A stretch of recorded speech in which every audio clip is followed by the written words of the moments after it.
The following program contains mature subject matter not suitable for young viewers and graphic images that may be disturbing. Viewer discretion is advised.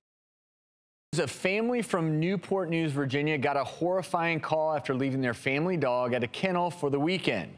They were told that their Australian Shepherd, Fenway, had been severely hurt, and the kennel couldn't explain exactly how or why it happened. The picture you're about to see obviously is upsetting to viewers. Fenway, 10 months of age, and the kennel said Fenway was either attacked by other dogs or got stuck in a fence or to a fence. This is disturbing because you think if you take your dog to the kennel, they're in capable hands. And so the fact that the kennel has no idea how this happened is frightening to me. I know you love dogs, Catherine. We all love dogs, and even Dr. Nita has overcome her fear of dogs. So let's just throw out the scenario. And Catherine, I'll use you as the guest. If you showed up at the kennel to pick up your dog.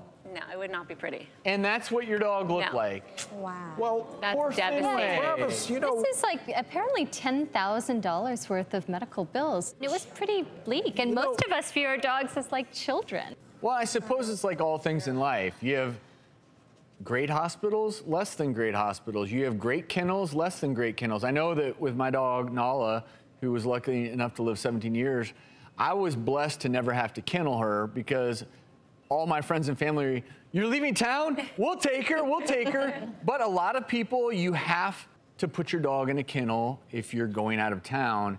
And if you were trying to figure out a good kennel, we reached out to our good friend, veterinarian Dr. Arvid Edward, who confirmed that this is more common than you may believe, and he gives a few tips.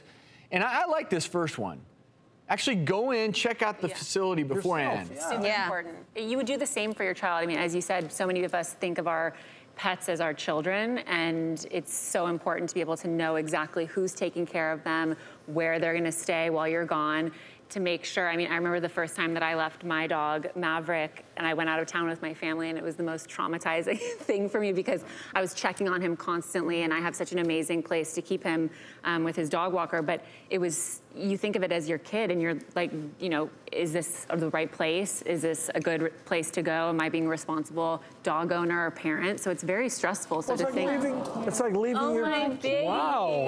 Is that your baby? I mean, it's like leaving your child at a daycare center. Yeah, but your child and the kids can't talk. They can't You would check it out. You would check out who is there supervising. His tip was really good, not just to check it out, but to go in there not expecting you, because then you really get a better sense of what the real environment is. And what I love is now a lot of kennels, they'll actually have 24/7 video cameras, and they will even have them in the part of the kennel where your dog is sleeping at night. They'll have one in the playing area, so you can go online and watch your dog while you're on vacation, which I love. But I just love this whole idea of, you know, check the Better Business Bureau, even go online, look at Yelp reviews. If there are nothing but 1-star reviews and people are getting their dogs back after being gone for 3 days and their dogs have bite marks on them, you know, you may want to try a different kennel. But this is a segue, Catherine, because I know you love dogs, and you even wrote a book called Maverick and Me, and it's about your experience with pet adoption. Yeah, it's about my,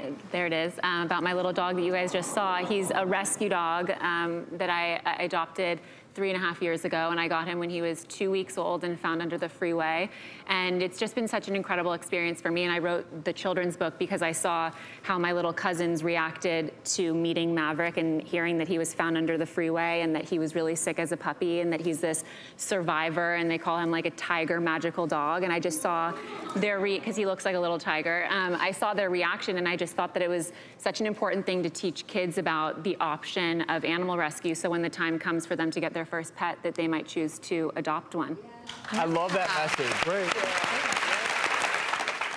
And Catherine was nice enough. She actually had a copy of her book backstage for me, so I feel so very blessed that I have a copy of your book. But I heard some news. Everybody in here gets a copy of the book.